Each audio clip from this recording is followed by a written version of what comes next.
insane. So they say. Low data track xenon and execute. Too much Energon.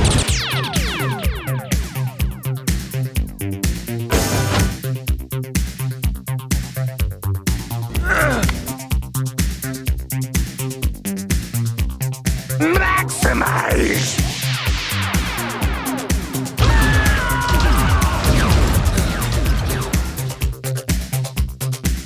Alert. Quantum surge detected. Vector 597.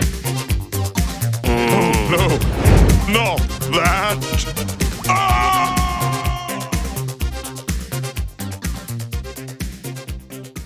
Greetings, Maxipals and Preda heads, to another episode of Too Much Energon, a Lasercomb production. I am one of your hosts, NeoCal. And I am your other host, Christopher Siege. And welcome to Too Much Energon, the show where we talk Beast Wars shit and talk shit about Beast Wars. Cheers. This is... And take it very seriously, as if it were there to entertain our 30-year-old selves. Yeah, I mean, that's why this show was made 25 years ago, right? To entertain a couple of dudes in their mid-30s. Sophisticated gentlemen in their prime. Prime, yeah, that's what we'll go with. In our primal. In our primal. I'm feeling pretty fucking primal right here. Like, look at this. Like, see all these white hairs? Yeah. They're everywhere. Yeah. They're coming in. Yep. You're going to be a salt and pepper daddy before you know it. And it's only been within the past, like, few months, too. Like I always would get, like, even in my 20s, I would get, like, the odd, like, white hair in my beard, like, here and there. But, like, in the past, like, 3 months or so, all of a sudden, like, they're just coming in. Like, what the fuck? Oh, they're coming in droves. They're going in dry, bro. They're going. Are they evenly dispersed, or do you find they're, like, in patches? They're in patches, yeah. Oh, I got like a couple. The siege is getting patches of white. I got like a couple on my chin, and like it's pretty salt and peppery in my sideburns, and yeah, getting old, man, getting old. I just get them here. I get them here. Like, what the fuck, Nick? My forehead's just becoming Nick Cage's. It's just getting taller and taller as I age. So for all the silver. for the audio listeners, Cal is pointing to his hairline. I'm talking to my hairline, yeah, and it's creeping back, but there's sort of a widow's peak thing, but like that's where all my white hair congregates, and in the sides, and hopefully I'll have a sweet like white streak. If there were widows, you think they'd be wearing black? Yeah. Not silver. No. It's a dumb joke. I'm not proud of that one. Siege. This is episode 50 of Beast Wars. Yep. We have waited 50 episodes for the death of Tarantulas. Question mark? Before we get to that though, we there was some footage that appeared online today of the Netflix Transformers War for Cybertron Kingdom cartoon. Say what? Yes, I've seen it. I was gonna say, don't act surprised. I sent that to you on the Lasercomb Discord today. Why? For all to see. And it's what 20 seconds long? Yeah. Something like that. 20 something. I think it's more like a minute long, maybe. I don't know. I don't remember. I have no idea. I don't know what I'm talking about. Yeah. Anyway, the Maximals look great. They fucking look dope. Yeah. They do. I'm so happy with how they look. They look good. They look like modern but faithful reinterpretations of the OG Maximal cast. And that's our first glimpse. That's our first glimpse at Tigatron too, because the like it's been known since like last December that there was going to be a like Voyager class Tigatron figure in the Kingdom line. Yeah, so he was going to be in the show, but like this is and there's been no images released yet of the Tigatron Voyager class figure. So this brief shot of like all the Maximals together is our first glimpse at Tigatron. yeah. So And they, like you said, they're faithful to their original forms, and I can't. but We updated. speak for everybody when we say those are our favorite versions of them. I don't think anyone's like, oh, I kind of prefer Transmetal Optimus. No. Everyone's favorite form of all of the Beast Wars cast are the originals. I would agree. If you disagree and you're listening, who and what? Please tell us. Take us to task. Comment on the video or send us an email, toomuchenergon@outlook.com, or reach out to us on Twitter. Yeah. I have seen people on Transformers like fandom forums who really like the Transmetal forms. No one seems to be like gushing about the Transmetal 2 figures, but like a lot of people like the original Transmetal forms.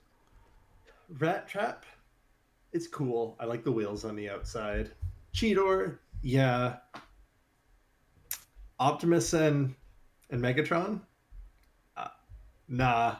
I don't like them. I just don't like Optimus's robot. I've mentioned this on the show before. I don't like his robot form head. No, like none of that. I like the body. Like I even have a toy of it, which I will be displaying and knocking 3 other figures over in the process as I'm trying to grab it. But I have a figure. Yeah, the figure looks cool. Yeah. Of Transmetal Optimus Primal. I like him. I like his form. With his mace, with his morning star, whatever metallic club. Yeah. Oh fuck me. He's alright. I'm like knocking everything over here. It's like I find they're way less expressive than their original forms. Yeah. I mean, Optimus's gorilla form. Come on, that was like an ongoing like joy of season 1. Uh-oh, you knocked his purple tail, his whip, Cheetor. Christopher's holding. That's blast effects. Oh, is that what that is? There we go. See, this isn't actually a Transformer. This is a Transformers Red series figure of Cheetor. So it's basically an action figure of his robot form. Doesn't transform. Oh, okay. That's why like the arms and legs are rubber. Like he's more articulate than. Yeah. Cool figure. I was really excited when I found him. Huh. Yeah, Christopher's holding up a Cheetor that I've never seen. And you said it was from like a Red series? Yeah, it's a Walmart exclusive series. There's an Optimus Prime, there's a Megatron, there's a Soundwave, and there's a Soundwave? Yeah, early this year they released in I think it was wave 3 of the Red series of figures. They released a Cheetor, and they released a I see the blast effect from his gun now. That's actually kind of cool. Yeah, he came with like a bunch of different hands and stuff to like swap out for yeah, like a lot of action a lot figures of Japanese figures do that, and I think Western toys kind of started picking up on that in the last 5 or so years. But interchangeable heads for different expressions, different hands so they can hold different items. Yeah. But so Red series. It's a cool figure. Anyway, you were saying there was in the trailer we got to see a little Tigatron. Yeah, I kind of lost. I kind of lost my train of thought there. Is there anything you did or didn't like about? Well, so we get to hear one of our heroes, one of our OG Maximal heroes speak in the trailer, and it's Optimus Primal, and I wasn't like I knew it wasn't going to be Gary Chalk. I knew they weren't getting the original voice cast back because they're like for the War for Cybertron cartoons, Rooster Teeth, in a cost-cutting measure, they're not hiring union actors. They're only hiring non-union voice actors. And Gary Chalk, the voice of the original Optimus Primal, is a union actor, and he's like a very staunch supporter of the voice actors union to the point that like he won't even take roles in like non-union projects. Good for him. Yeah. Which means though that like he's not going to be Optimus Primal, and I'm fine with that. One of the big we knew that. We knew that. One of the things that like really pissed me off about all the G1 fans, like the number one complaint I've seen about War for Cybertron Siege and Earthrise from G1 fans is, it's not Peter Cullen voicing Optimus Prime. It's not Frank Welker voicing Megatron. It's like, fucking get over it. Like, it's a new show. It's a reinterpretation of the G1 mythos. Like, let other people do voices. Yeah. Like I know that gets us, like our friend Candace would like gasp and clutch their pearls at such a phrase. Probably never appear on the show again. How dare you? Yeah, but because she's she actually knows Gary Chalk, so she knows several of the voice the cast members of that show. She's a fancy pants that went to Gary's wedding. Oh, excuse us. we're just the peasant class trying to reminisce about our animation from the youth. But when she was on the show, I was trying to get her to actually go into how like how the fuck did she actually become friends with all these people? She didn't really go into it. She talked about events. Yeah, she talked about events she went into, but like never how she moved from the fandom into going to Gary's wedding. It seems like quite the stretch. Yeah, it's like she didn't just PM him on Instagram and say, hey, like she does the like the jam sessions. Yeah, it's like there's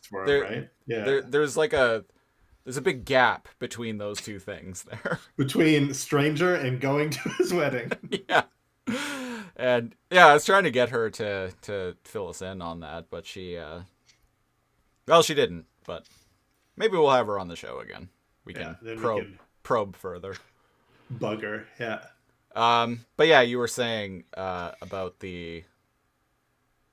like just letting new people voice things. Let new people do things.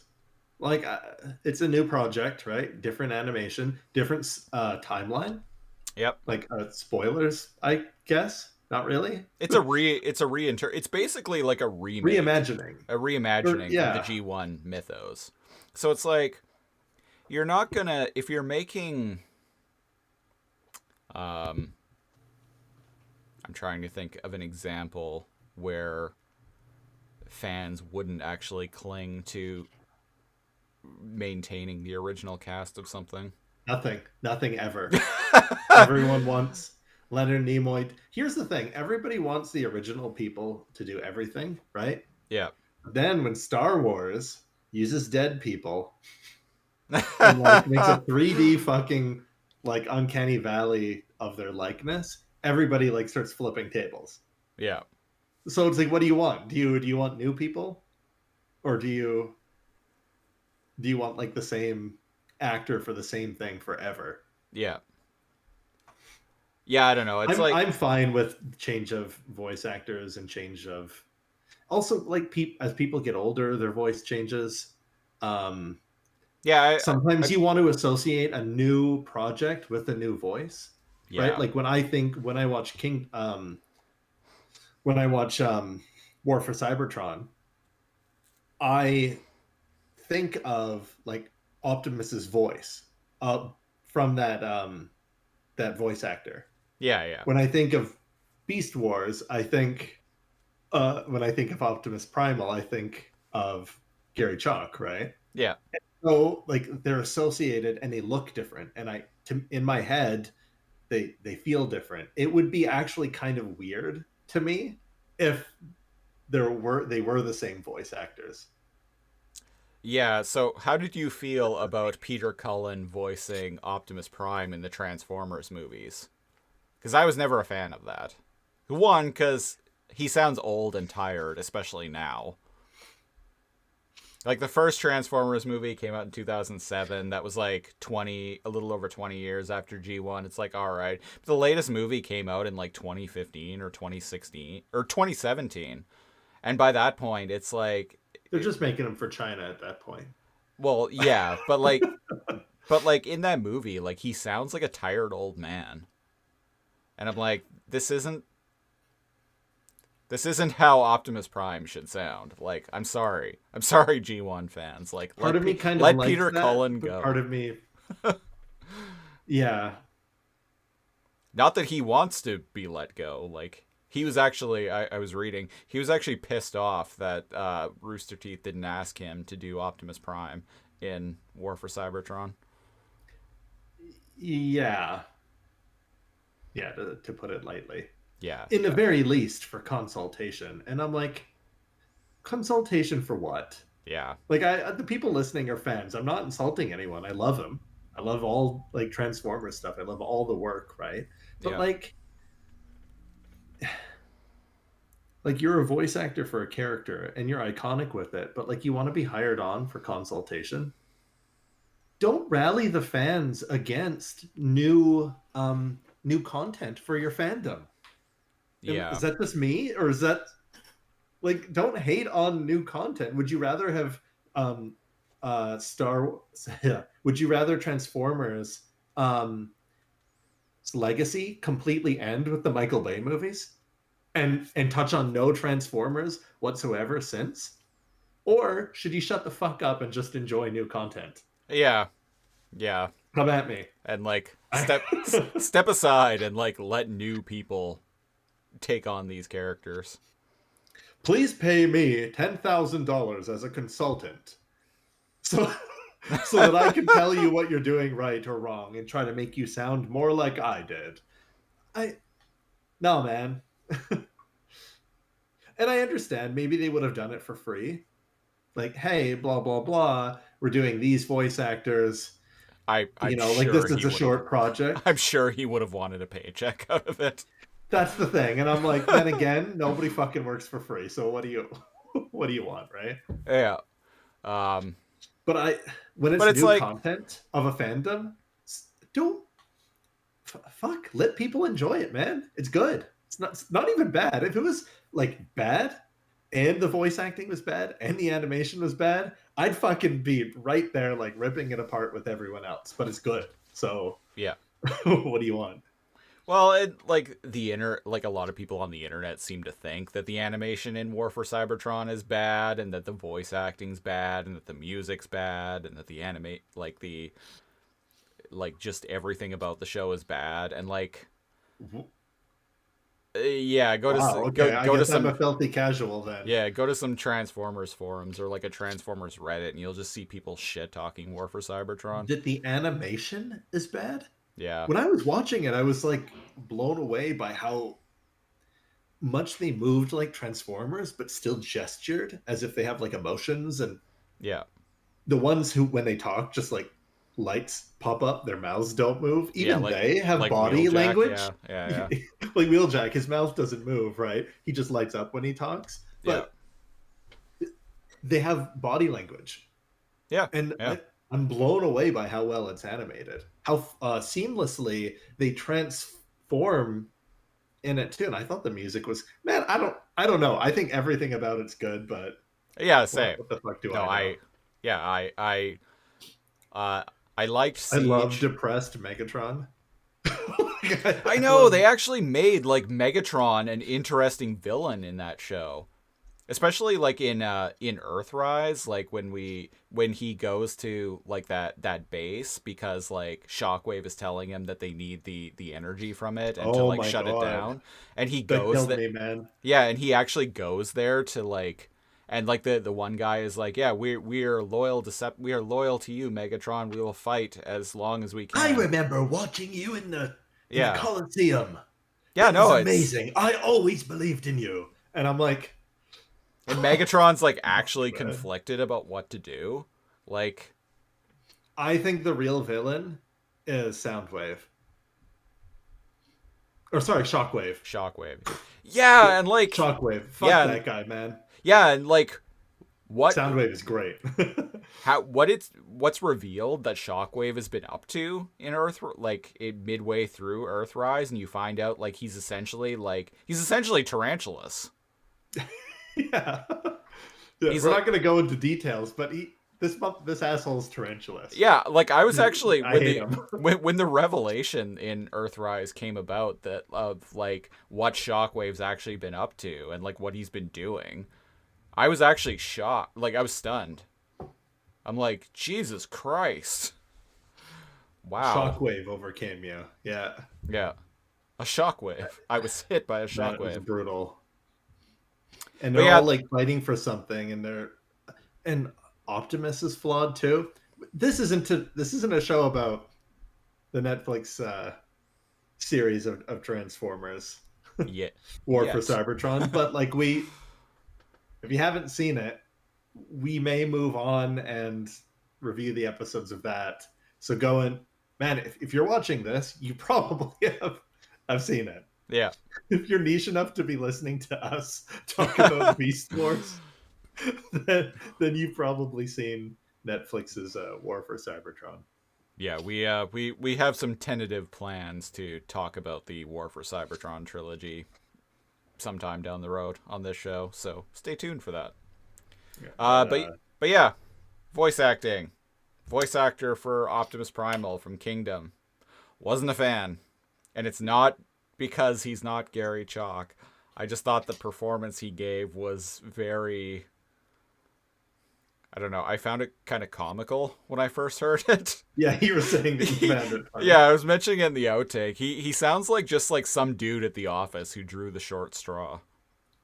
At first, I was like, man, what is this? And I've listened to it about 4 or 5 times, and something happened. Like every time I listened to it, the voice for Optimus Primal, I was like trying to picture more lines delivered by him. Yeah. And I was like, actually, no, I kind of like him. So it grew on me, and I using his voice, I kind of pictured him saying other lines, and I'm like, no, I dig it. Yeah, I'm sure like when I'm actually watching the Kingdom cartoon when it comes out on July 29th, which is also the same day that episode 50 of Too Much Energon. We have a lot of episodes to watch in one day. That's only 6. Well, that's true. Yeah. Get through that in a few hours. Yeah. But yeah, anyway, I'm sure that like 5 minutes into the episode after hearing like the new Primal, I'll adjust and be like, yeah. Whatever. Yeah, whatevs. Yeah, I'll get used to it. But this isn't War for Cybertron. This is War for Planet Energon. This is War for Planet Energon. And we're going to get into talking about the episode real soon here. But first, here's a word about our Patreon. Do you like 90s animation? I do. Do you have $2 burning a hole in your pocket? I do. Wait, no, I'm broke right now. Do you want to listen to 3 grown men talk about 90s cartoons like it was yesterday? I know I do. I mean, I'm already doing that, so why would I want to listen to someone else do it? Dude, you're supposed to say yes. Give us money. all you need to do is subscribe to the Lasercomb Patreon. For $2 a month, you get access to our Discord channel, which is where we record all of these fine shows. And you also get our eternal gratitude. Isn't that the greatest gift of all? Besides money, Besides money, which is what a we gift want. to us. It's a very good gift. Yes. I'm sure Christopher can salvage something out of this. All right, this is episode 45 of Too Much Energon, and this week we are talking about the 11th episode of Beast Wars, Other Visits. It originally aired on, come to me Wikipedia, March 5th, 1999. This is the, if you count the next, the two-part finale coming up, if you count that as one episode, which we usually do for the purposes of this podcast, this is the penultimate episode of Beast Wars. So we've only got one podcast to go after this, folks. You know how we said, holy shit, there's a lot of stupid filler episodes in season 3? Yep. And season Like, it's 2 like for that wrapping matter. up. Yeah. Wow. Like, a lot fucking happens in this, huh? Some Yeah. questions are actually answered. Some questions arise. The identity of some nefarious, Giant omniscient skulls. beings, maybe that we've been have seen teased for the past like 50 episodes, may have been extraordinarily underwhelming.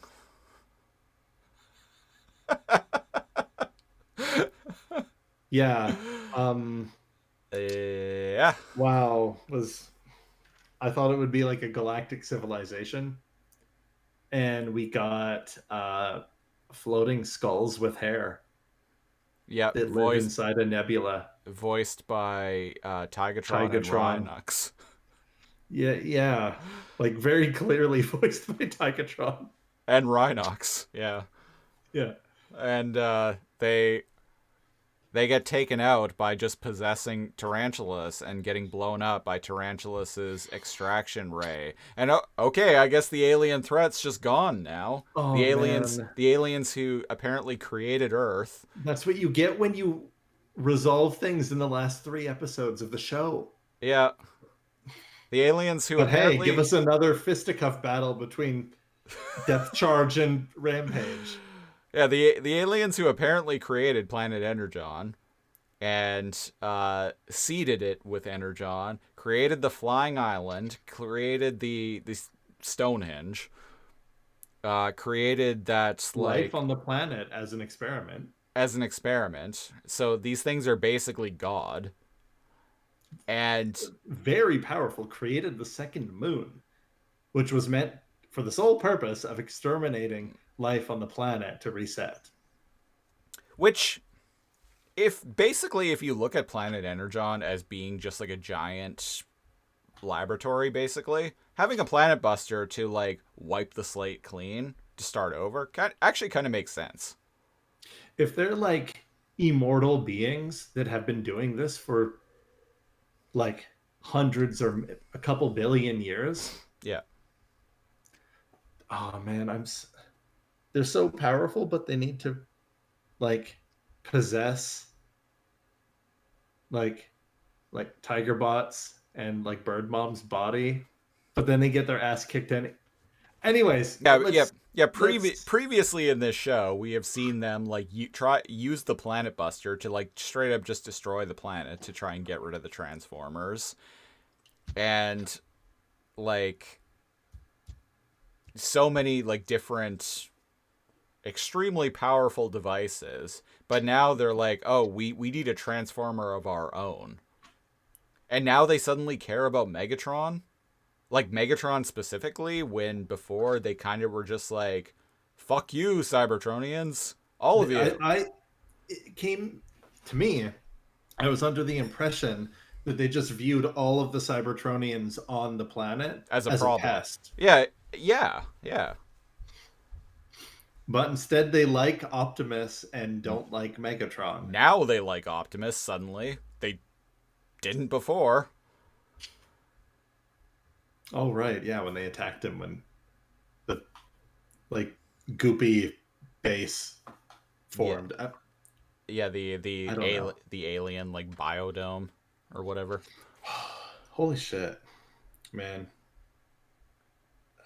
I was hoping they'd do something so much cooler. I would rather they have left the aliens a mystery and nebulous. Do you know what I mean? Just yeah. we never hear about them and we don't get answers. I would have been okay with that. They're ancient and unknowable, and they took the form of Unicron Yeah. just so they could communicate properly.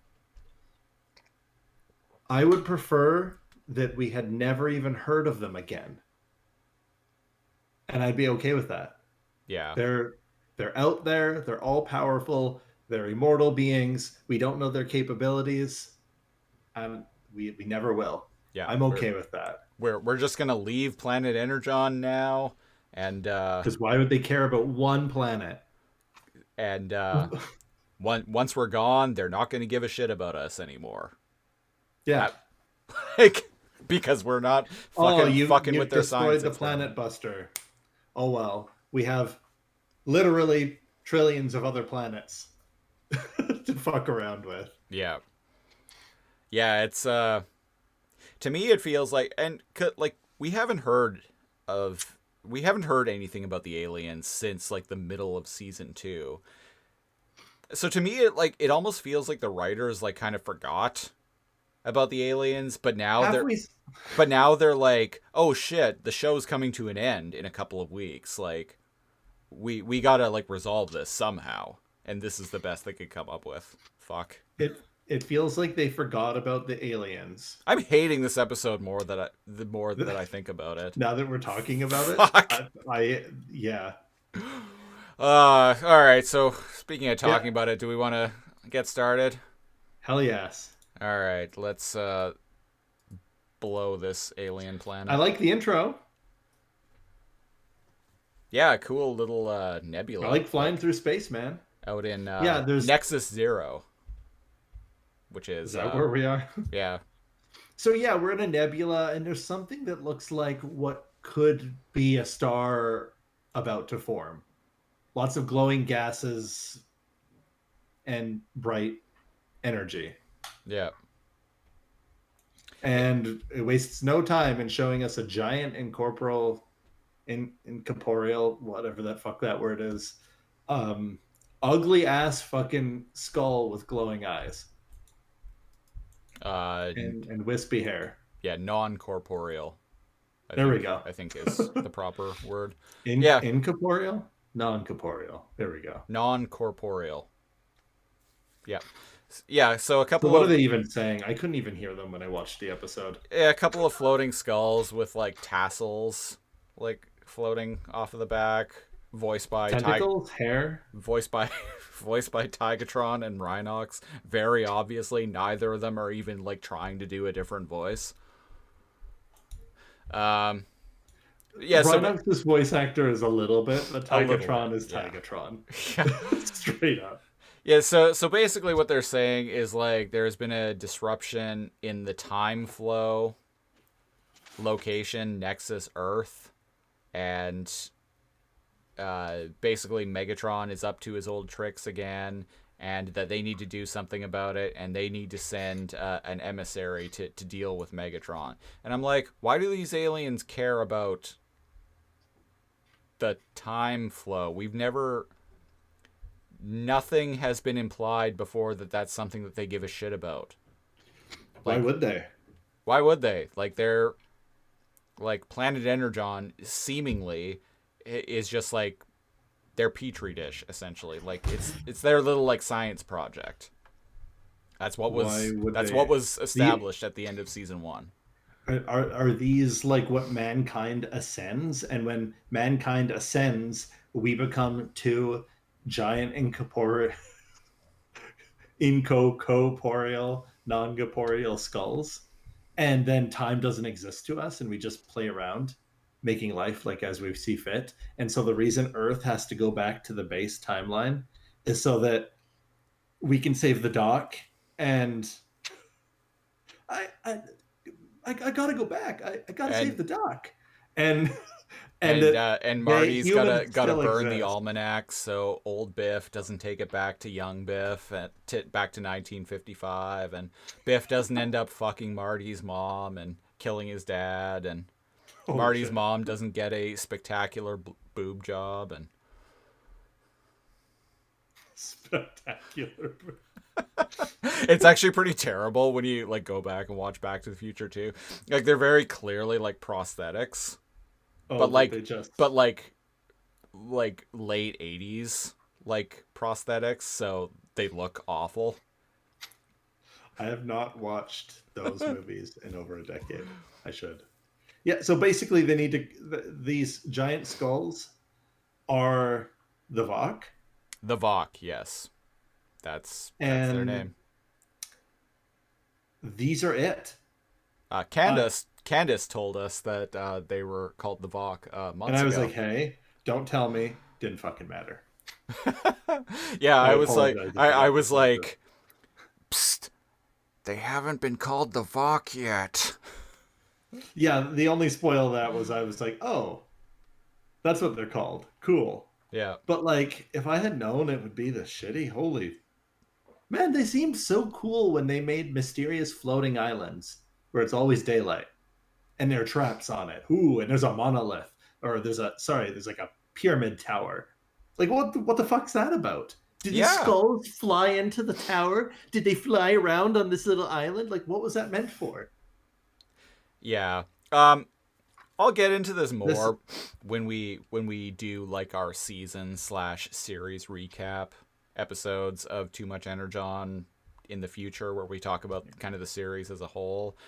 But I will say that I think season 1 had so much potential and set up a lot of really cool shit that they really just dropped the ball on in seasons 2 and 3. Who fucking wrote this? The same people.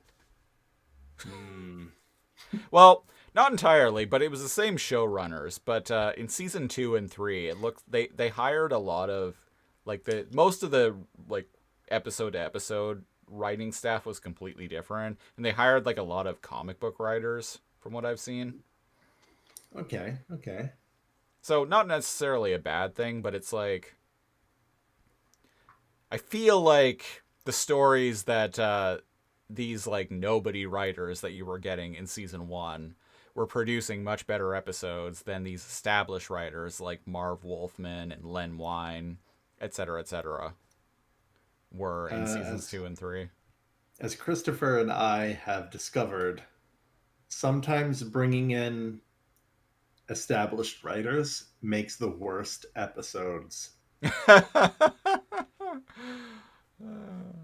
Good old DC Fontana writing reboot. Although she did write a pretty good episode of Beast Wars.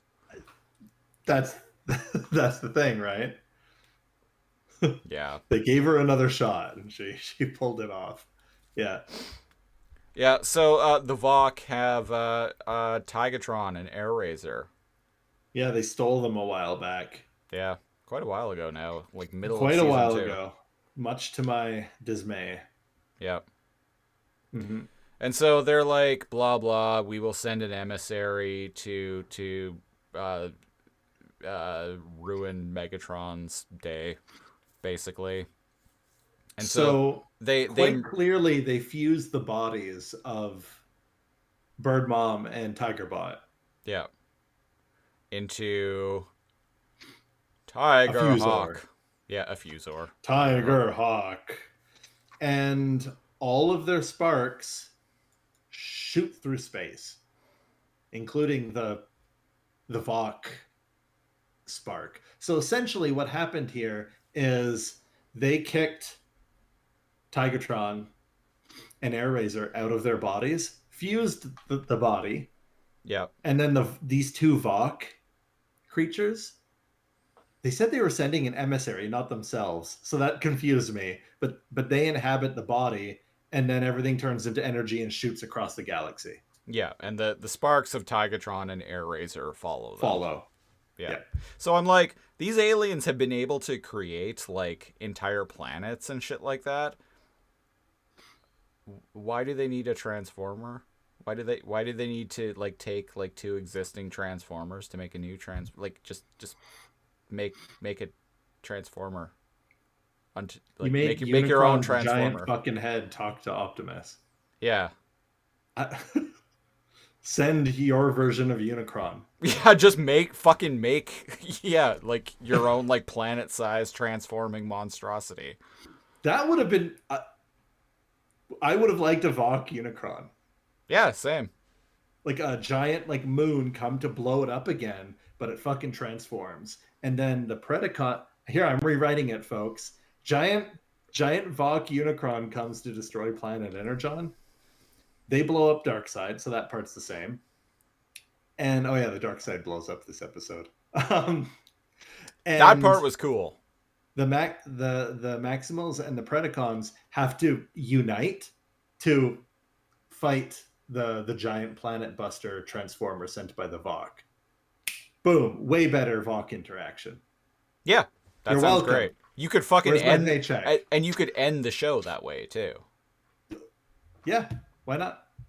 And like And then that could go into the last couple episodes. yeah, and like you end the show with basically like I don't know, the Maximals figure out a way somehow like to get back to Cybertron through some like shenanigans. Like I don't know, maybe like Vok Unicron like ends up leaving like something that they can salvage into a ship or His whatever. head.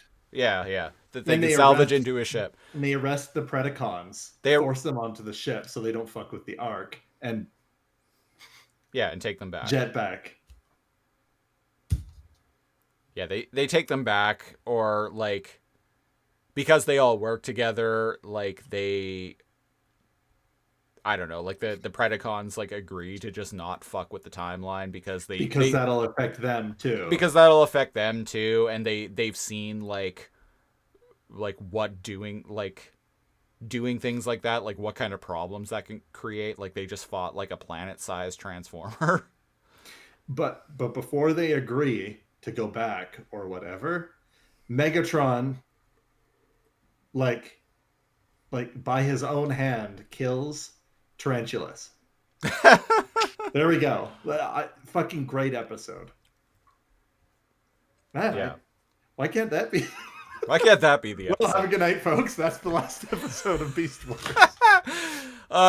This episode actually does like I was saying a Some minute things ago. are- Yeah, I was saying a few minutes ago that like I'm hating this episode the more that I reflect on it. But this episode does have things in it I really like. Like right here, Quickstrike is being put on trial for betraying Megatron.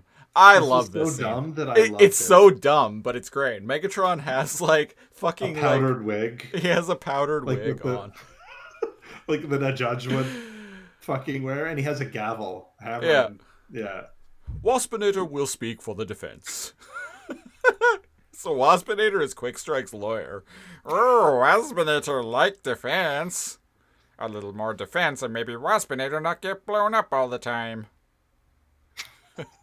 Oh, it looks like this is my last roundup. So Waspinator transforms, and I'm going to read like word for word Waspinator's defense on Quickstrike's behalf because it's fucking gold. He even clears his throat and pretends to like adjust a tie. I'm not Yeah. even shitting you. A tie that he doesn't have. So he's like, so his defense is, Two-Head throw Megatron in lava pit. Megatron angry, think Two-Head traitor. Want to slag Two-Head. Waspinator down with that. Like a hip hop pose. Defense, take a rest. Terrible defense.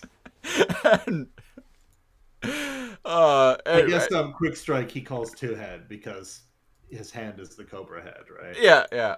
And Megatron Oh, is by like, the way, the typewriter archivist that are usually on trials is is Inferno.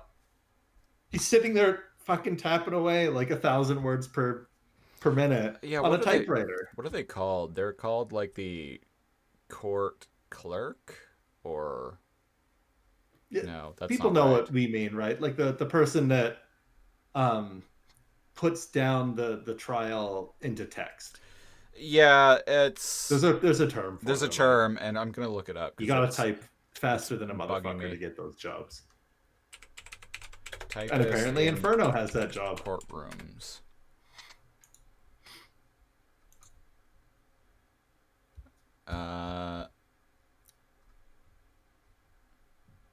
Typist? Can you? Is it typist?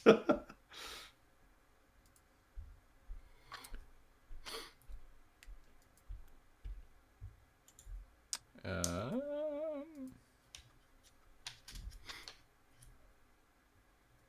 a stenographer. Yeah, I would have never have naturally come to that. Yeah, stenographer or a court reporter is Ah. another name for it. Yeah, I knew that there was a technical term for it. I just couldn't remember what it was. But yes, Megatron's like, oh, as brilliant as always. Cheers. Predacons, your verdict? And I find it funny that the rest of the Predacons are the jury. Yeah. I guess. Like I thought it would just be a Megatron thing, but Yeah, the rest of the Predacons is just Dino Clone 2 and Rampage. Yeah, I feel like this courtroom might be wacky. rigged. A little corrupt. Yeah, I don't feel like no matter what, I feel like Quickstrike is not getting a not guilty verdict. Regardless how I think this was This set is up just more for to theatrics. entertain. Yeah, this is them This just was meant to entertain themselves. Yeah. This is just something to do. Like Inferno's not typing, he's just pretending to. He's just like tapping. Waspinator's just making his defense up on the spot. Like this is for fun. They don't have Wi-Fi, man. The internet isn't invented yet. Yeah, see, this What do is you want? this is why I love this scene, is because it's just so stupid. Yeah, It's, I actually did like that. Yeah, this is my favorite scene in the entire episode. And I like Quickstrike's like plea. Yeah, he's like, "Oh, give me another chance. I swear I'll make it up to you." Yeah. And Megatron wants to know why Tarantulas tried to blow up the Ark, and Quickstrike doesn't know, but he's like, "Oh, that spider double-crossed me too, so give me another chance." And I can try to hunt him down for you or something. Yeah, and Megatron fucking finally is like, "Oh, I applaud your good intentions, but we are through dealing with what was it? What was it? Yeah, what is the way he says it? He says being lenient. We are through being lenient with traitors. Yeah. Fucking finally. Like, that's what I'm like. And I'm like, why weren't you doing this in season 1? Because then we wouldn't get hilarious pterosaur antics. That's true. You know, that's another problem with seasons 2 and 3. No pterosaur or Scorponok. I knew it was downhill from there, man. I said it during the episode, and I stick by it. Yeah, you have not. The show hurt. you have not been proven wrong. By the show is hurt by their passing. Yeah. Anybody who's been with us for the long haul and has listened to Christopher and I since episode 1 has heard at least the 5 episodes following their death, rip in peace, was me being like, man, we got Silverbolt and Quickstrike instead of Pterosaur and Scorponok? For real? And then I'm like, oh, at least we have Tigatron and Air Razor. And then they took them away from us too. For like 15 episodes, it feels like. Holy shit. Yeah. Yeah, you're pretty close. Yeah, yeah. Um, yeah, they were taken away in what was it? Other Visits, Part 1, which I think Part was the 1. 5th or 6th episode. Before the ship came down, they were like beamed up by the plant. Yeah. See, so that's cool. That's cool. Weird alien, like this, like so yeah, 16 organic. episodes now. Yeah. 16 episodes ago. What the fuck? It's bullshit. Yeah. Miss Tigatron. And this is how they narrator. come back. And this is how they come back. It's like it's not even the same character, but like Optimus Both acts. of them. Yeah, it's not even the same character. It's some weird like amalgamation of them, who's just voiced by Tigatron. But like Optimus acts like it's just them again. Because it is. It's their sparks. They merge. Well, we're getting ahead of ourselves. Yeah, We'll we're try getting to ahead of explain it. ourselves. We'll Yeah. try to explain it when we get there. But basically, they're gonna execute Quickstrike. Megatron's like, hold up. There's an alert. And His crystal ball shows a I made a point of calling it the crystal ball because this is the last time we will see it. Oh. Because of something that is about to happen in the episode very shortly. So in the crystal ball, we see like some sort of energy thing, which is, as we know, it's Tiger Hawk. Looks like a comet heading towards the planet. Yeah. Tiger Vok, if you will. Tiger Hawk. Yeah. Yeah, alert. Yeah, but we're in one of Tarantulus's. Yeah, so they hold up killing Quickstrike, and we cut to Tarantulus in one of his fucking layers. Yeah. And he gets the same alarm. Yeah. He was looking at a 3D model of a jet. Yeah. Oh, they. Oh. Oh. Yeah, what is that? Oh, I know what it is. We'll find out soon. Okay. I last weekend I was a little on Saturday. I was a little hungover on the couch, so I decided to just binge the rest of Beast Wars, which at that point was only 3 episodes. Okay. So no need to speculate on what the jet is. So it gets covered. Okay. In the upcoming episodes, so we'll find out very soon. Yeah, so what does Tarantula say? Something about, those meddling aliens are coming back. How fortunate. Yeah. And he complains about how Megatron like ruined his plans and that of the Tripredacus Council as well. Yeah. And I'm kind of unclear about what the Tripredacus Council's goals were. That's a plot thread that I suspect is not going to be resolved. It was cool at the time before they killed Ravage. Yep. Also, why wouldn't Tarantulas put Ravage back together and like revive him? Like he was an ally. Or does he feel like he switched sides to join Megatron?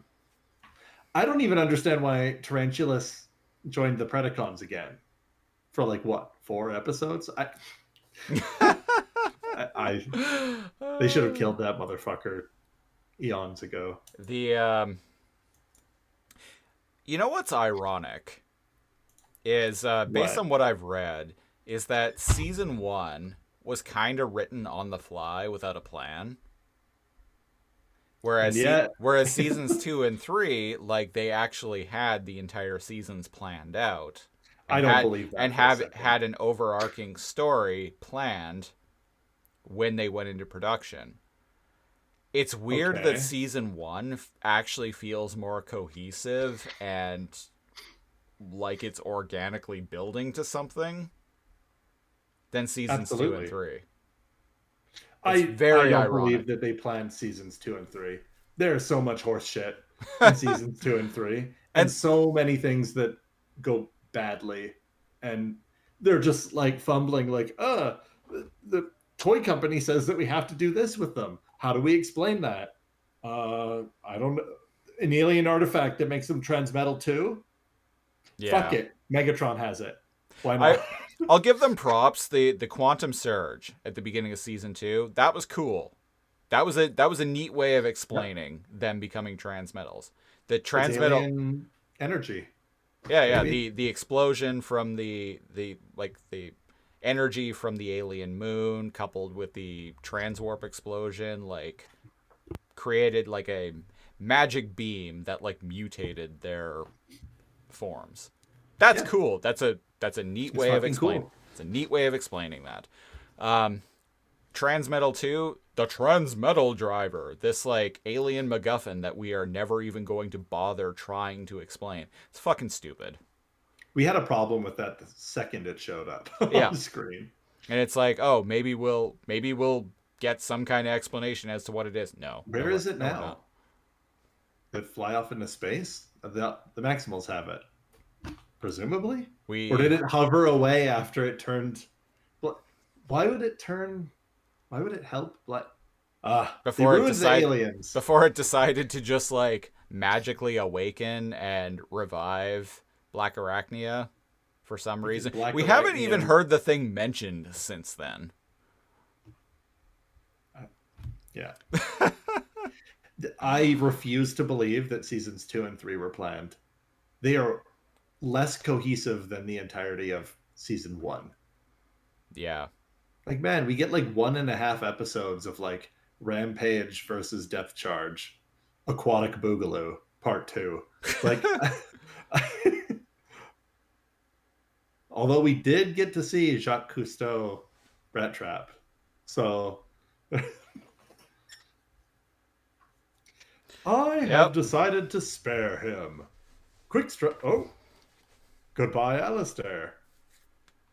And we're no technical difficulties. At least I heard it this time. Yeah, we're having some trouble on our end with our chat bot, but hopefully they've resolved themselves. So He forgets who his boss is. Christopher owns him. Yeah. He pays his wage. Yeah, Literally. my taxes are paying his salary. Oh god. Anyway, so what's going on in the episode? A Vok comet is like hurling toward planet Energon. They kind of ask, like, while Spinnator's like Megatron will like our great leader will, oh Megatron, what should we do? And begrudgingly. Oh Megatron. Oh Megatron. That's his final digiform. That's his final form, yeah. Oh Megatron. I am the Alpha and the Omegatron. Hear me roar. I am the Alpha Trion and the Omegatron. Shit, why hasn't someone done that yet? Yeah, what the fuck? I am the Alpha Trion and the Omegatron. Hear me roar. Oh, we just did. There you go.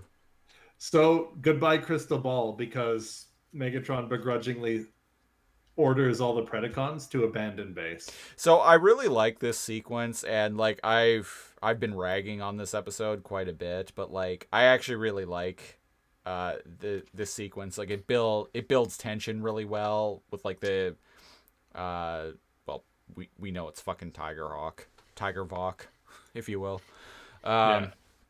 Hurling toward the Predacon base, and just like that, like they put the shield up, and like that great like alien Beast Wars music plays, that dun dun dun dun dun dun bum, bum. Yeah, you know the one. Yeah, it's great. And yeah, the Tiger Vok is just like hurling toward the Predacon base, and the Predacons are like, Megatron, what do we do? And Megatron is like, you can tell he's just like seething with anger about this, and just he hesitates for a few moments, and he's like, abandon base. Abandon base number 2.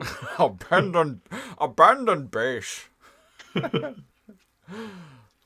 But I'd always thought I'd die in the Red October. Have you done that one yet? I can't remember. No, it's a long book. I picked up a copy of it to cover it. I've heard that. Yeah, I'm talking about we're talking about me and my partner do a podcast called Based On, where we talk about movies based on books and the books that they're based on.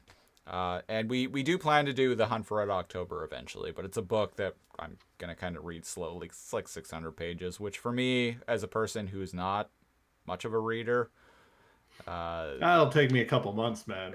That's asking a lot. It'll take me a while to get through, especially since I'm having to read through other stuff. Yeah. For the show. Oh, I just realized. Sorry, Christopher was saying, where were we? The base. They abandon it. Shows all of them running out, but Megatron flies out in his dragon form. Yeah. As the steaming hot pile of Vok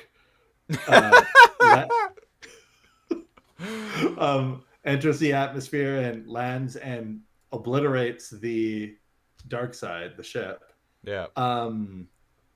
Before we cut to black commercial, it shows the crystal ball device flying at the camera. So goodbye crystal ball. Yeah. We hardly knew you. Hardly knew ye. We hardly knew how you worked. How you actually functioned. Magic, as far as I'm concerned. And now we never will. Because this is basically Dungeons and Dragons at this point. I mean, there is a dragon. There is a dragon, and the Maximals do live in a dungeon. I guess. Yeah. And I mean, where are the Predacons going to live from here on out? They're homeless. For the all of they're going to live outside your workplace. Scream at you. Yeah. Try to steal ice cream. I was going to say. If anyone is interested in what the hell we're talking about, there's an outtake. I actually talk about the shenanigans that I deal with at work involving homeless crackheads coming into my work trying to steal ice cream. I actually talk about it quite a bit on various outtakes. So if you want to hear anything about that, subscribe to Patreon. $5 a month gets you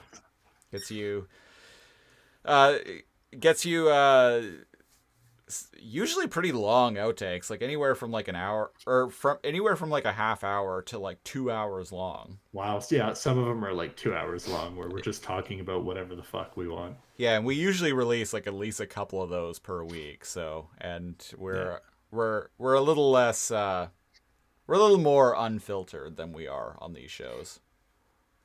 This show and Alphanumeric, where we do this, but also talk about Reboot, not also. Blah. This episode's got me discombobulated. What can I say? It's a discombobulating episode. Yeah. And so so the Maximals somehow have a magic crystal ball of their own because they have a camera set up to show them. Much like it's one of those editing things that Christopher and I noticed fairly recently. Maybe it's always been on the show, but I swear it's only been like a season 2, 3, like mechanic. Yeah. But yeah, they're looking at what's happening through a monitor. Well, and even they're like in season 1 when what was it? The episode Victory, where they thought that the Predacons died. Like they were watching like spy cam footage of the Predacons, but they actually, if I recall correctly, they actually explain in dialogue that like Rat Trap had like planted a camera in there or something like that. Briefly, that's how you do a good episode like that. You're like, hey, those cameras you set up when you infiltrated the base are great. Yeah. Bada boom. That's how you explain that. Bada bing, bada boom. Big fucking deal. But they their cheese. No biggie. But in season 2 and 3, they don't even try. No. There's just a magic hovering drone camera with a feedback to the Maximal base. Why not? Fuck it. Yeah. It's better that it makes more sense than the aliens. So Inferno's really sad that the colony is destroyed. Yeah. Looks more like an anthill now, though. So Yeah, there there's you go. that. He's right at home. And Tiger Vok, I don't like his face. Looks like an old man skeleton. Comes out. Or like the people who steal ice cream at my work. It kind of looks like the people that steal ice cream at Christopher's work. And we see a POV shot. I don't like Tiger Hawk's design, period, to be quite frank. It's Fusor Transmetal-ish. Yeah. I'm not really a huge fan. Silverbolt looks good. His design is good. You can say what you want about the character. I feel like they pulled Silverbolt off well. I used to have the toy, too. He's a really good toy as well. Yeah, oh, that's good to hear. And I think his design is good. You know, he's got the dog face when he's in his beast mode, and he's got an expressive, well-designed robot form, too. Yeah. This, it's not great. I feel like they're running out of money at this point. Because, like, I did some research about this a little while ago, and season 1 actually had a budget of like $30 million in 1996, which is a lot. Yeah, it's a lot. So that's why we got like super expressive, like beast form faces. Is because Jesus Christ. like Hasbro was actually throwing money at this shit, but like Hasbro was and like the reason why seasons 2 and 3 were cut down from 26 episodes to 13 episodes apiece was because Hasbro was complaining about how much the show was costing. So we're introduced to Tigerhawk in the like in the final like 3 episodes of the entire series, and we're introduced to Dragon Megatron, who looks cool, but his texture is a little bland. Like, he's not, like, his form isn't nearly as detailed as his previous 2 forms. It's their final digiforms, man. Digital monsters. And so I feel like they're like, okay, so we're introducing, like, all new characters that we're only going to be using. Be in a few episodes. Or that we're only going to be using these character models for, like, a couple more episodes. So... Like what happened with Dinobot. Before, when everyone else was like, do you remember like the last few like shots? Oh yeah, last few episodes of him, his like his texture was like super low res. Yeah, and we're like, what the fuck? And we were like, oh, it's because everything else is getting a graphic update, and they knew they were gonna off him, so yeah. It's like the difference between The Sims 1 and Sims 3.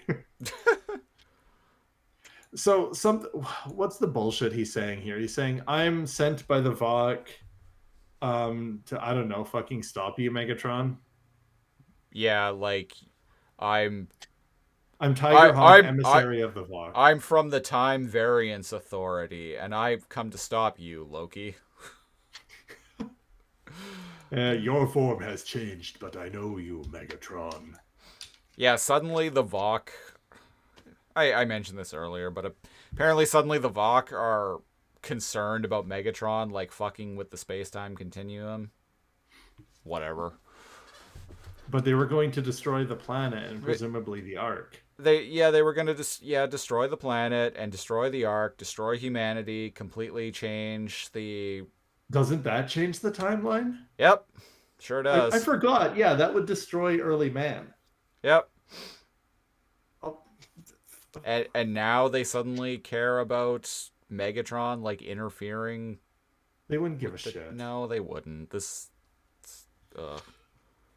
Anyways, the time police are here. Time and cops. It's Tigerhawk. Time cops.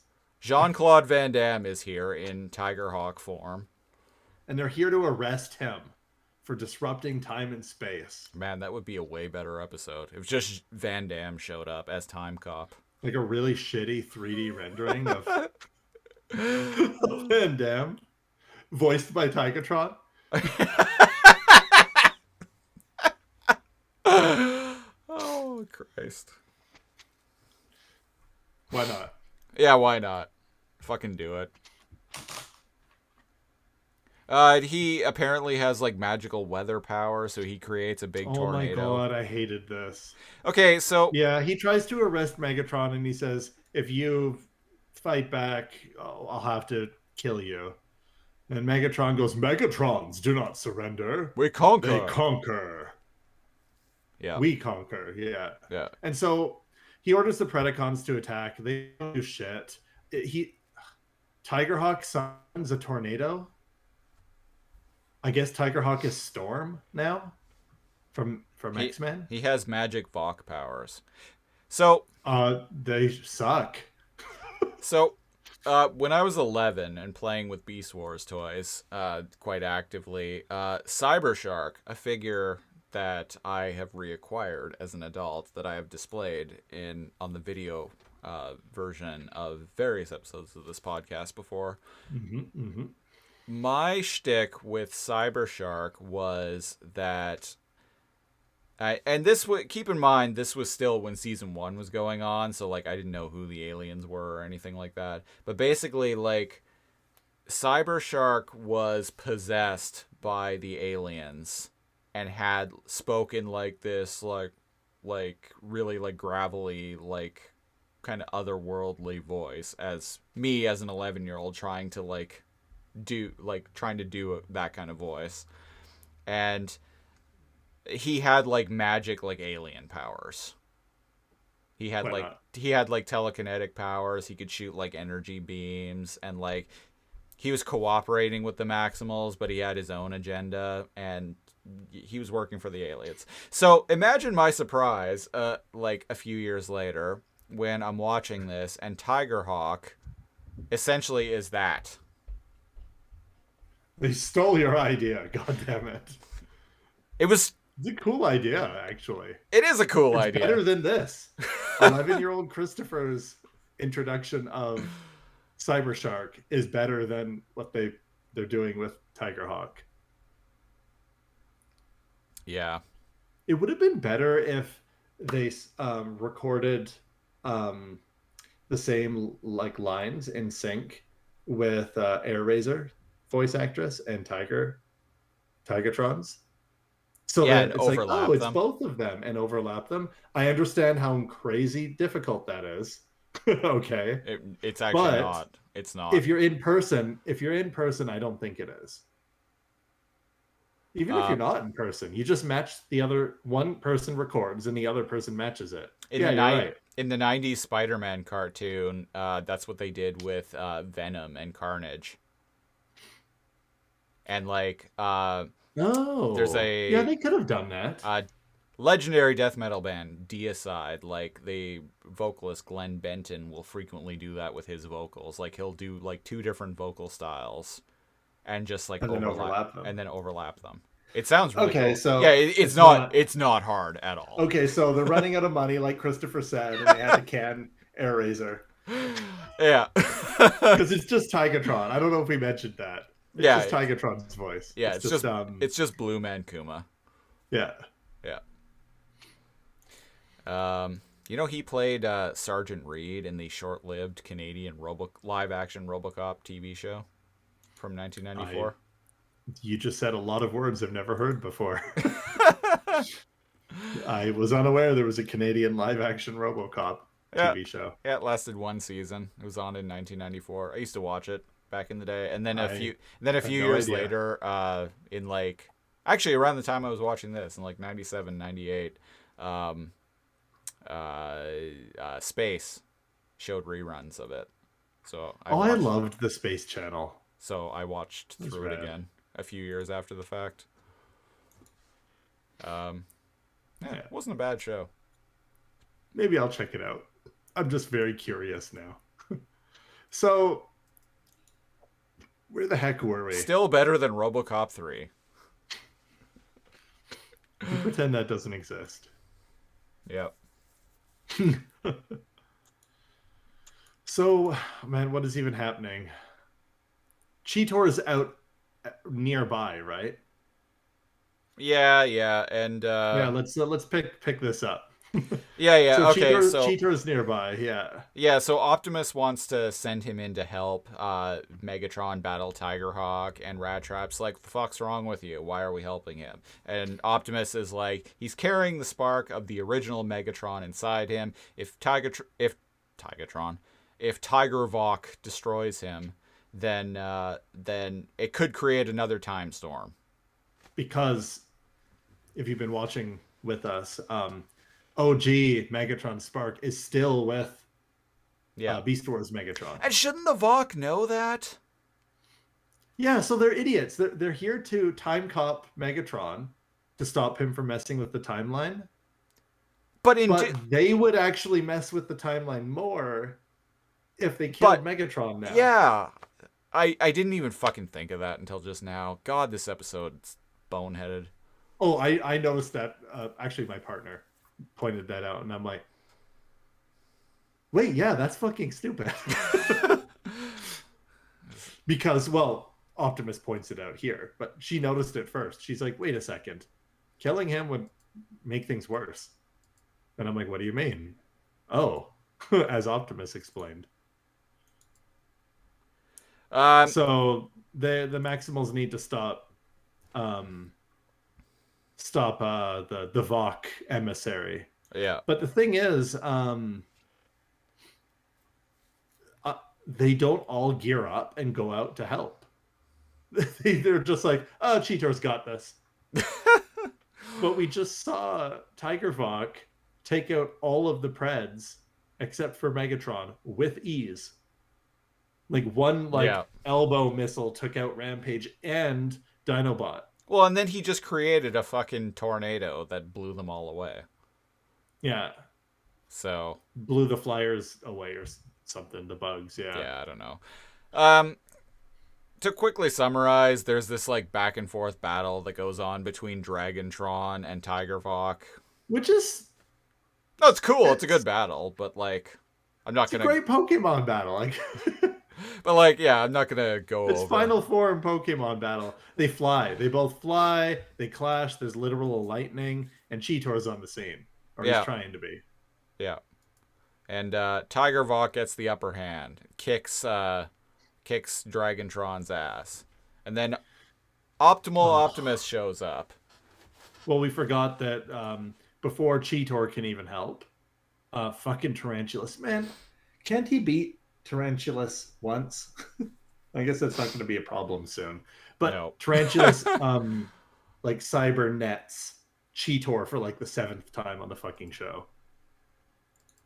Yeah. Poor Cheetor. Anyway, sorry. Yeah, you were saying Optimus.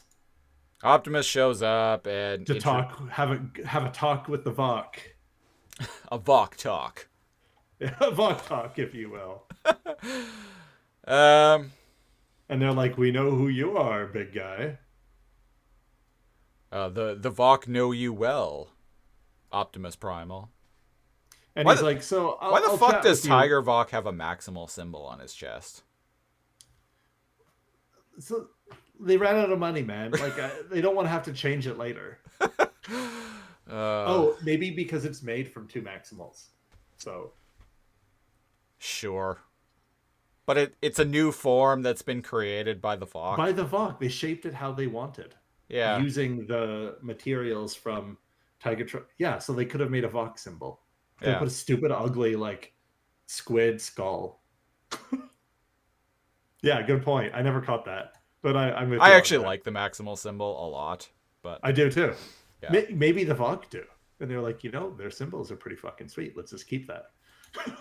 Do you want to make the face kind of like a tiger or a bird? No, let's make it an ugly old man skull. The Maximal logo is actually my favorite Transformers logo. Top to bottom of all time. Yeah, I like it.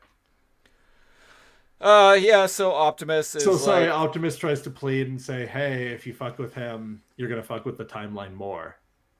And the Vok, being completely reasonable, all-knowing individuals, are like, fuck you, you lie. And it shoots lightning at the ground, which causes an earthquake, which makes a fissure, like, open up. Optimus, who can fly, is a jet, by the way.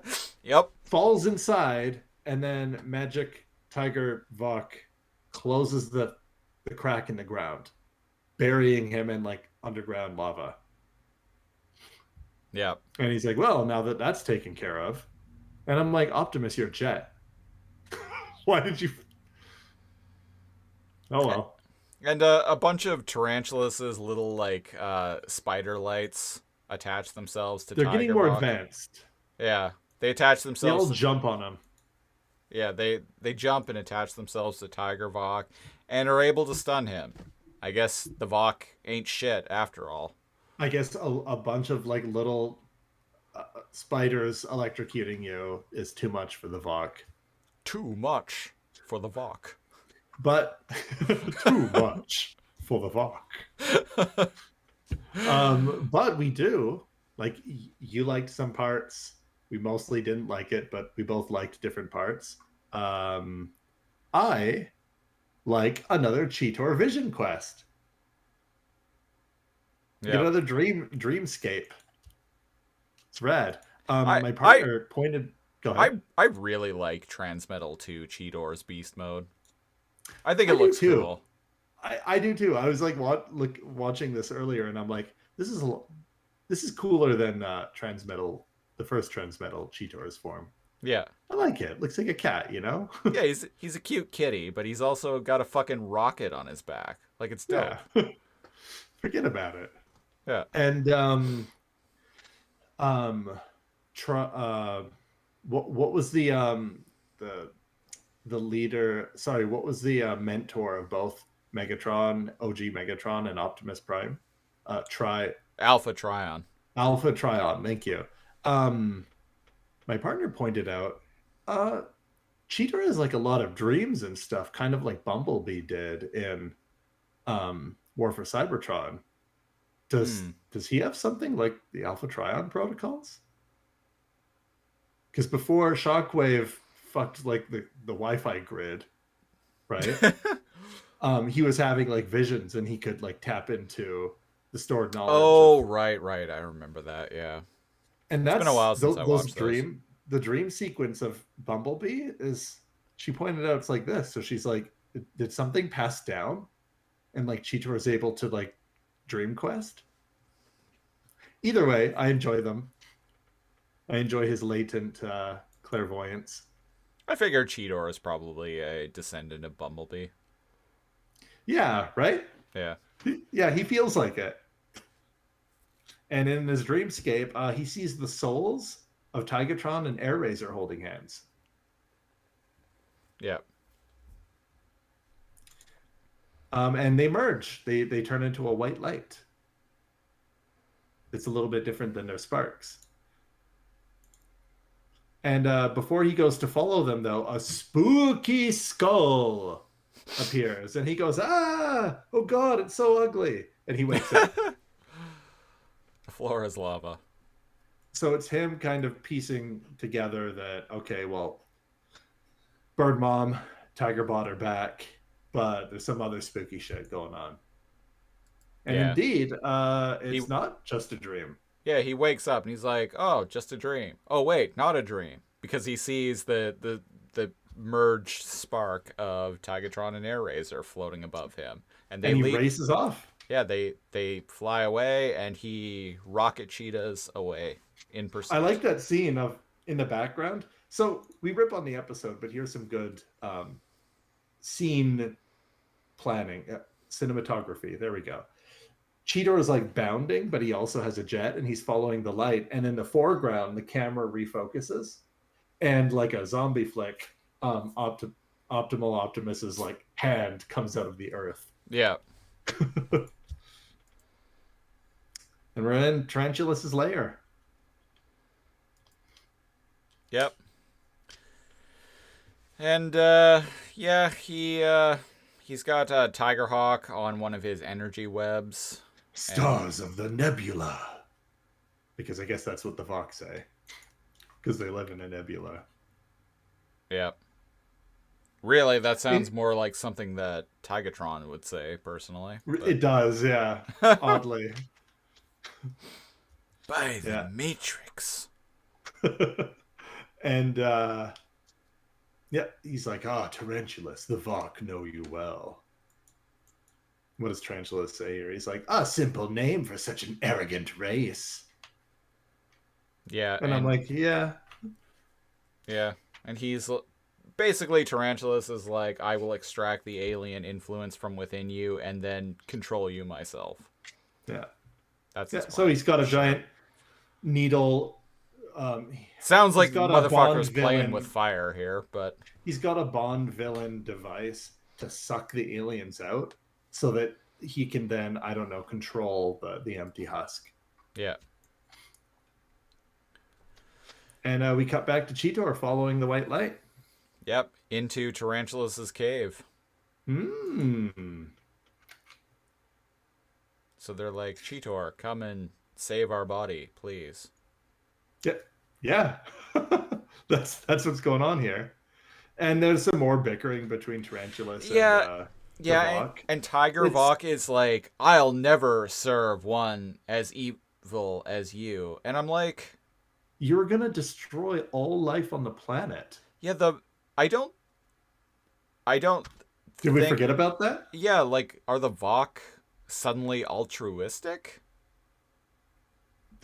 I thought they were completely neutral. I don't even buy that these are I don't buy that these are even the same fucking aliens that have been up to like all of the shenanigans. It doesn't in this entire series. Like, no. This actually pisses me off. So they're willing to kill mankind, but they're upset that Megatron wanted to kill Optimus, and they wanted to stop him from changing the timeline, and they want to restore the timeline, but they also wanted to destroy all life, including early man. Yep. And the Autobots and the Autobots and Decepticons in the crashed Ark, which would have changed the which would have created a big time storm anyway. This doesn't feel like it's this is so there's a lot of good things about the episode, but I can't get over how badly they handled the Vok. Yeah.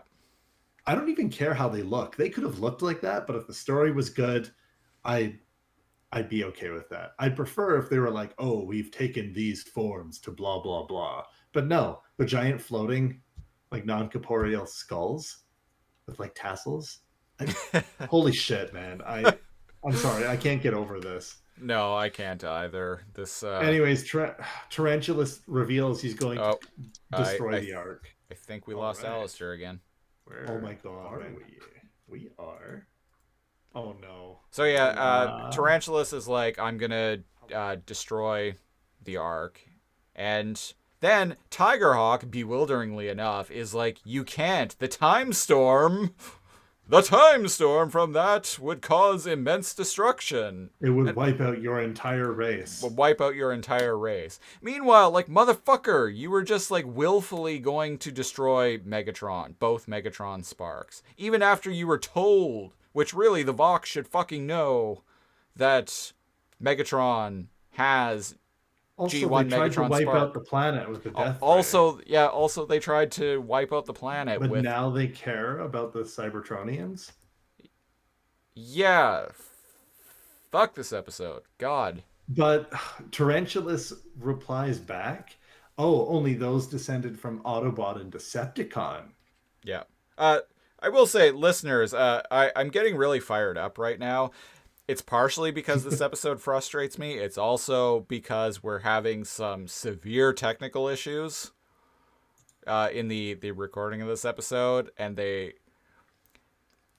stuff to do with the Vok and Tigerhawk combined with the technical issues that we're having right now. I'm legitimately getting frustrated. Yeah. Bad episode combined with bad production experience makes for angry Christopher. An angry Christopher. Well, there's some relief coming because Tarantulas reveals that he and the Tripredacus Council have different origins. Yes, they are. And I'm like, yeah, they. Go ahead. Oh, never mind. I don't think it's actually revealed this episode. Oh, okay. Okay. But like I said, Cheetor- last weekend I watched. I was hungover and just watched like the last 3 Yeah. episodes. So Yeah, so Cheetor's coming in. He sees that instead of just like little light spiders, Tarantulas has. Ooh, these ones have like little claws. Ooh, they defend his base. And it cuts back to the Vok, the Tiger Vok, and he's like, "You're insane." And I'm like, immortal? There's a funny part coming up, but immortal, like all-knowing, like all-powerful beings calling somebody insane when they were just going to go, bored, Cybertronians ruined our experiment, reset. yeah. But they call Tarantulas insane? Okay. And Yeah. even to mock them, I love this part. Yeah. Like Tarantulas, after he's called insane, he goes, "So they say." I'll probably make that the intro audio clip for this episode. And then he just goes back to business. Yeah. And he's like, "Well, time to suck your soul out." And there's some weird giant stabilized energon crystals. It's a bunch of science shit. Doesn't explain it. Doesn't need to. Giant laser tries to suck out the Vox souls out of the body of Tiger Hawk. And it works, and they float toward Tarantulas, and Tarantulas is like, no, puts up his like little claws in an X. He's like, get away from me. Yeah. And he does his like machine gun like shoulder pad things at them, which does nothing, but it shoots his like that's what happens. It shoots his extraction ray. And so the Vok possessed Tarantulas, and the extraction ray like flips around because of him shooting at it and shoots at him. Two Vox skulls. What's happening here? I was confused the first time I watched it. Are they entering his body? Yeah. Yeah, they're flying into Tarantulas' body. And they're immune to physical attacks. Yeah. So they slowly fly into his body just as the extraction device is accidentally whirled around at him. And instead of just extracting the Vok for whatever reason, it vaporizes Tarantulas. And presumably the Vok as well. It shoots him backwards, and he hits those two stabilized energon crystals that had Tesla coil, like electricity going back and forth, and that overloads it, and the crystals and Tarantulas and presumably the two Vok explode just as Cheetor's arriving. And he says some Cheetor bullshit. Yep.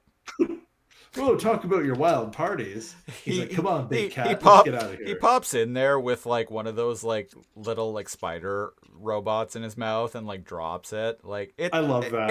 It looked fucking cute. It was so cute how catty, like he was fighting them like they were mice. Yeah.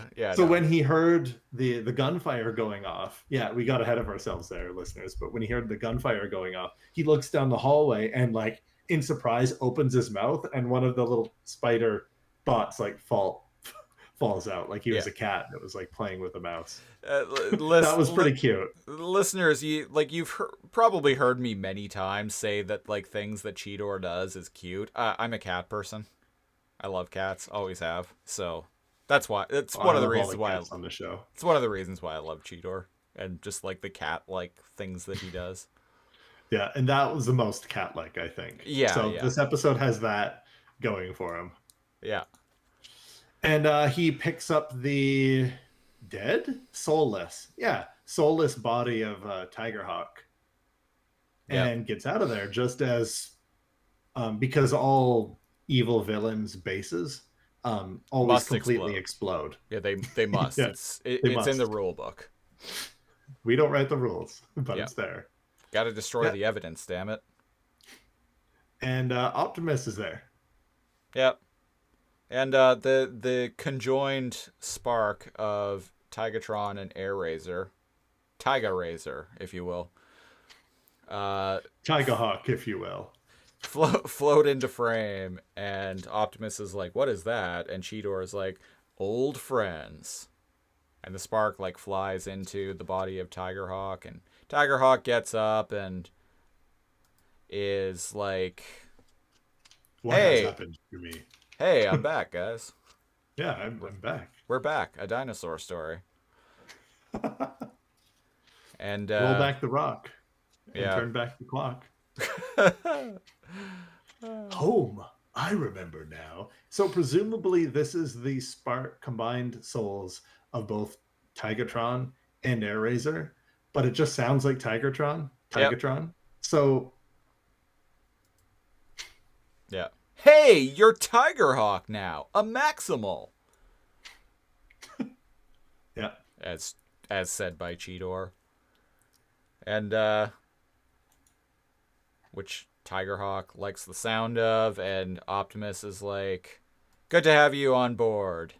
good to put her there. And he hands him his gigantic hand, And Tigerhawk's like, and they all have a laugh. "Things have changed," or something like that. And then they all start laughing in a very And they all fly away. sitcom. It's a very maximal sitcom ending. It's a very sitcom ending. They all laugh, ha ha ha ha ha, and we get the do do do do do happy music. Episode's over. Thank fucking Christ. Oh, and With, we it see ends with Megatron. Megatron like scowling, watching the Maximals fly away. Yeah, We did it, folks. yeah, we did it. So I'm not gonna waste any time here on Too Much Energon. We rate episodes on the Too Much Energon scale, which ranges from not enough Energon to sufficient amount of Energon to too much Energon. It's basically bad, okay, good. Yeah. Cal, what are you rating this episode? I wanted Bird Mom and Tiger Dad to come back. Same. I think this is the worst way they could have Well, like you said on a previous episodes, one of my favorite things you've said recently on this this podcast was Hasbro says jump and Mainframe says which figure. I forgot about that. I think you said that sometime in season 2. Yeah. It was great. Hasbro says jump and Mainframe says which figure. So goodbye Bird Mom and Tiger Dad, and hello this monstrosity. Goodbye horses. Hello Tigerhawks. Yeah. Man, I don't want to be the guy that just like I feel like 90% of the episodes of this season I've given not enough Energon. But it has to be. It has to be. It's mostly been sufficient Energon from both of us. This is kind of one of my least favorite episodes. Not because there aren't funny moments, not because the battles aren't good, but like, wouldn't it have been more satisfying our version of it with like Megatron ripping Tarantulas like in half and like tossing him into lava or something? Like he just dies like by himself in a cage because of a failed lab experiment, alone in a cave. And Cheetor's like, see, leaping cats. See, maniacal villains aren't supposed to die in lab accidents. They're supposed to develop superpowers. Right. Or have their hair like blasted back. Yeah. It's not enough Energon. It's pretty close to our secret bottom of the barrel one for me, actually. Yeah. You know what, man? This is no Energon. Fuck it. I can't. This is no Energon for me. This is one of my least favorite episodes of Beast Wars. It's none. It's no Energon. So I can't. I really like the courtroom. Thought that was a lot of fun. There's a lot of good parts. I like Cheetor. I like the the sequence with Tigerhawk hurling toward planet Energon. There's a lot of suspense in that scene. Like, it's paced really well. It's really exciting. It's a very The edge court of your seat. sequence at the beginning moves it from no Energon to not enough Energon. There we go. But beyond that, like, the rest of the episode is kind of trash, and I am actively angered by just how much of a wet fart the fucking aliens that were this, like, big, like, ominous presence that seemed like a legitimate threat, that were a legitimate threat in season 1. Like, season 1 ended with them, like, trying to destroy the planet, and, like, they were going to succeed. They would have succeeded. I would have been okay with them being stupid floating skull aliens, but them changing it so that they care about the timeline pisses me off. And in the episode, like, the episode's own internal logic is fucking stupid, because, like, and, like, we bitched about this earlier in this episode. All throughout it, yeah. All throughout it. But it's like, they care about the timeline, apparently, but then they're actively, like, engaging in things that are going to fuck up the timeline anyway. So it's like, they're so are they hypocrites. all-powerful, all-knowing, or are they not? Yeah, no, you know what? Fuck this episode. No Energon from Christopher No Energon Siege. from both of them. No Energon. I can't. I just can't. There are two things, You two almost scenes. swayed me with the There are good two parts, scenes but- in the episode I really like, but it but just, they have like, nothing to do with the plot. No. They're just funny. yeah. Well, one is funny and one is just a really, like, well-paced action sequence. But No Energon. no Energon. Unanimous. This episode just, like, completely, like, shits on, like, the entire mystery of the aliens that we've been setting up for, like, at this point, 3 years. Yeah, man. And, like, even their own, like, logic within the episode itself, like, contradicts itself on a scene-to-scene basis, which is something that happens a lot in this show, but it's, like, this is the most egregious I've ever seen it. So, yeah, no, fuck this episode. No Energon. This is the only episode that pisses both of us off. This is a first. So there's been a hidden rating. There's no Energon when an episode is just like, we can't stand it. It doesn't belong there. It's offensive. It doesn't make sense. But it's all of those things, and that's it, folks. No fucking Energon left. No The fucking Vok Energon. fucking suck. The Vok are just these two skulls, and they're dead now. Oh my god, it's bad. Yeah, and that's the thing, is, like, them possessing tarantulas and these omniscient beings, like, possessing tarantulas. That are immune to bullets. Yeah. Can die in an explosion. Yeah. Can be vaporized just because they're possessing tarantulas. Like, So God. the physical bullets go through them, but because they're inside of tarantulas, they can die. This episode just Why would they screamed. possess him? This episode just screams, like, the writers forgot about the aliens, and they're like, "Oh shit, this series is wrapping up soon. We got to do something.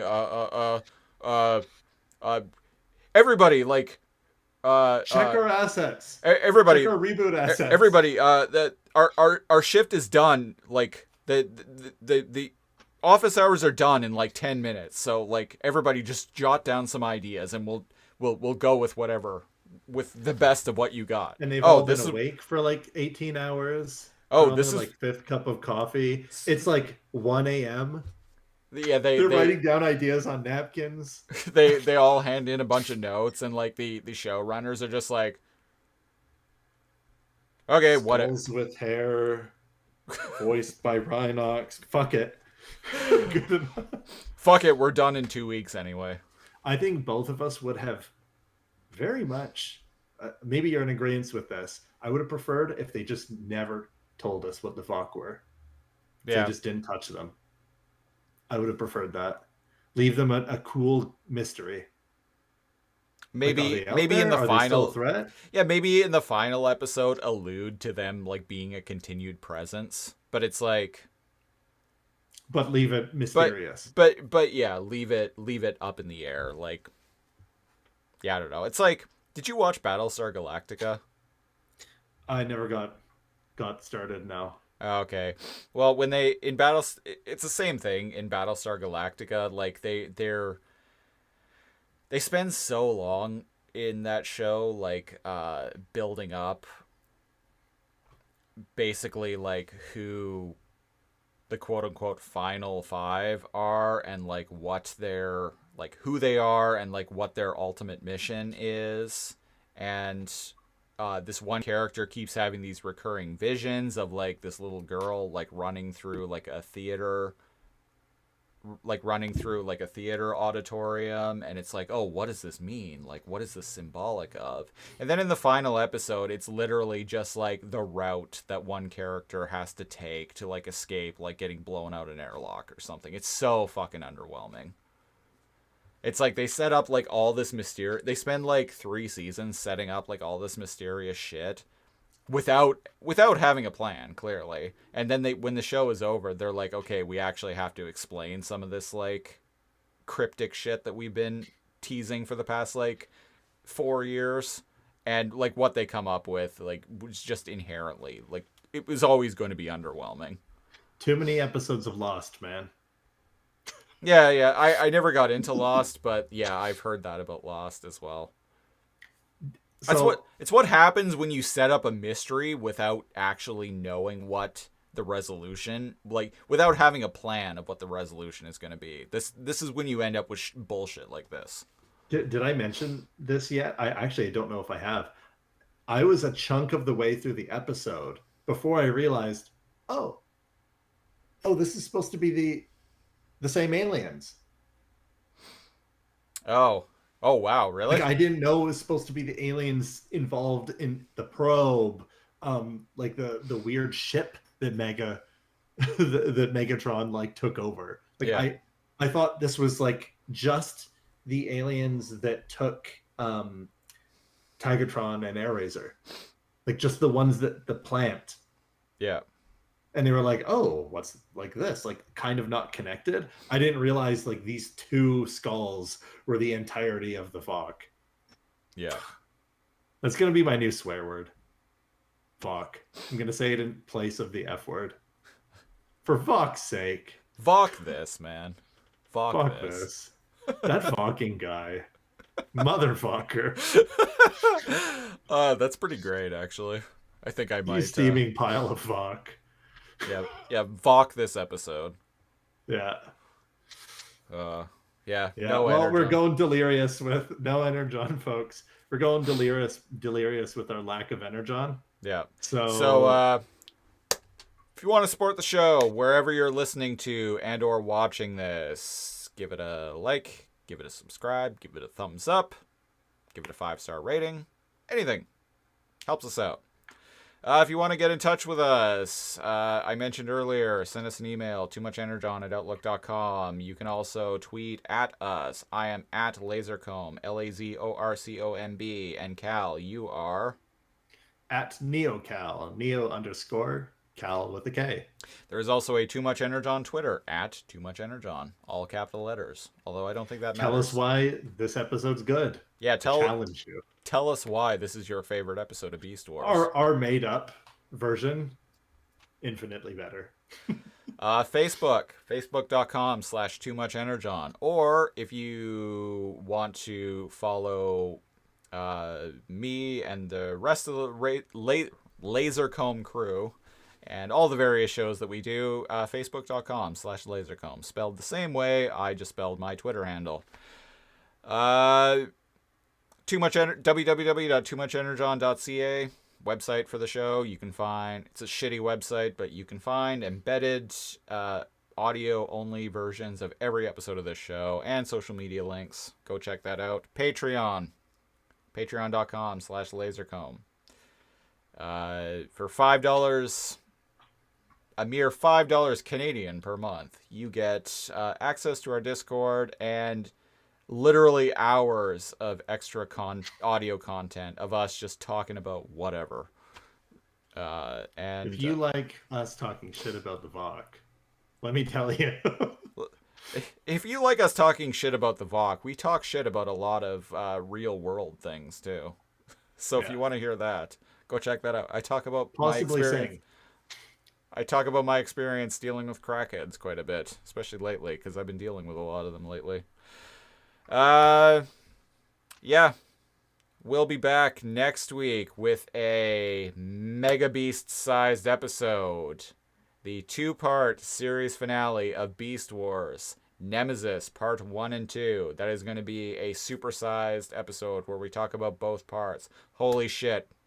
We're The finale. We're almost there. That's Can't it, believe folks. Can't believe it. Wow. That'll be episode Wow. 46 of Too Much Energon. So that'll be going up 1 week from tonight. And until then, I've been one of your hosts, Christopher Siege. I'm your other host, NeoCal.